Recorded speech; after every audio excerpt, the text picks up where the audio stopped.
but we had a lot of other electronics that I thought before they make the Elon Musk, whatever, illegal, so we had switched on.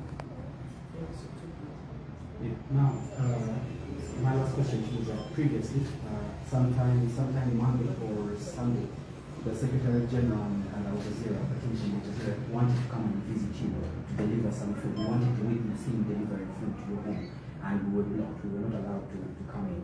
My question is, how have you been surviving?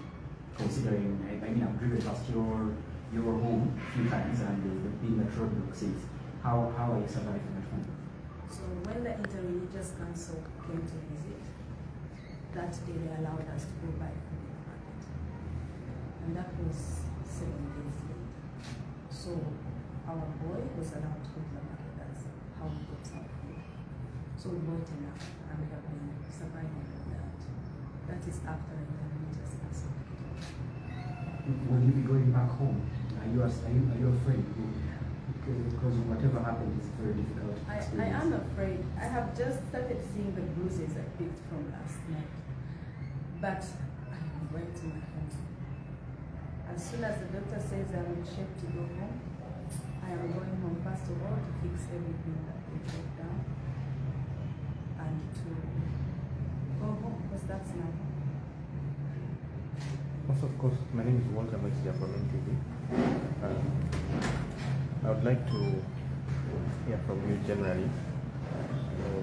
Medical matters are private, but you could tell us what the doctor's report is like in terms of general health and general well-being. But also, are you worried that maybe these people could have planted anything within the home or within the environment? How are you going to be able to conduct something like a sweep to ensure that maybe they are not seen now, because we've been hearing that there are drones outside. Probably now they've planted some stuff to see inside the house. Will you do like some sort of security check? So, first of all, like I said, I'm afraid of this is traumatizing. Whatever happened, these were hundreds of men on one small woman. I mean, because I was alone. That is traumatizing enough. Now, normally when they come to homes, it is well known that they plant guns, they plant illegal stuff, which they would want to come back later to say they are sweeping your home and check, then take away them and take you along with them. We are afraid, of course, they could have planted something because they came at night, they came in the dark, they took away the cameras, they switched off the electricity. So anything could have happened in that time, inside and outside the house. We will try to sweep the house when I go back. But you can't rule out the fact that they planted something. And in terms of your general well-being, maybe a report from what the doctor is saying?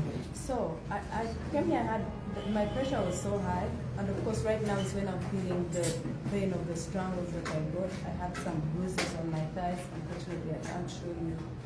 And this you can see my neck, and a slit on my lip because they hit me on the floor in the room, in the sitting room. So that's the most I can show.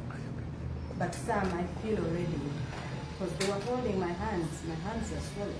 My arms are swollen. As time goes by, I get to feel a little bit of more of the pain because when the body relaxes, that's when you get to feel most of the pain. But I'm on painkillers, and I've had some anxiety with depression. Maybe the doctors will explain more. Yeah. But just to be clear, you passed out. What time did you come back?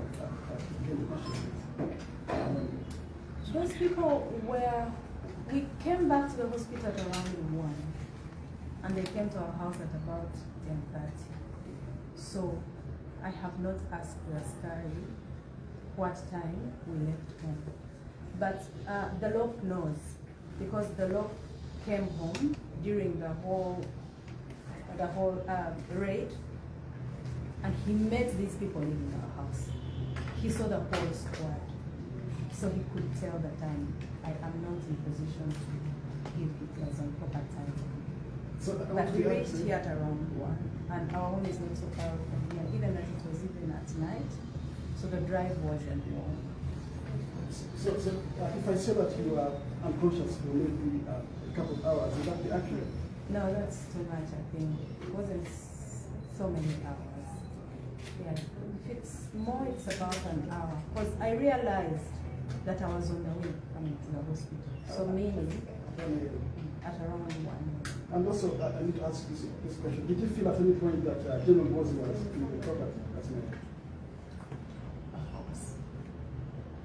They spoke with Nyakole. They asked me where Bobi was. They talked about a brother of mine who was running for Kampala Central MPC, who is Ngongwe, who is actually the brother in Christ. Is coming, but we are not blood related. They asked me where Bobi was, and you know who has been looking for him, who gave him a 48-hour ultimatum just recently, and who told him to come out of the latrine because nobody was looking for him. And I am sure actually he's looking for him actively. Did that answer the question? Thank you very much. I appreciate it.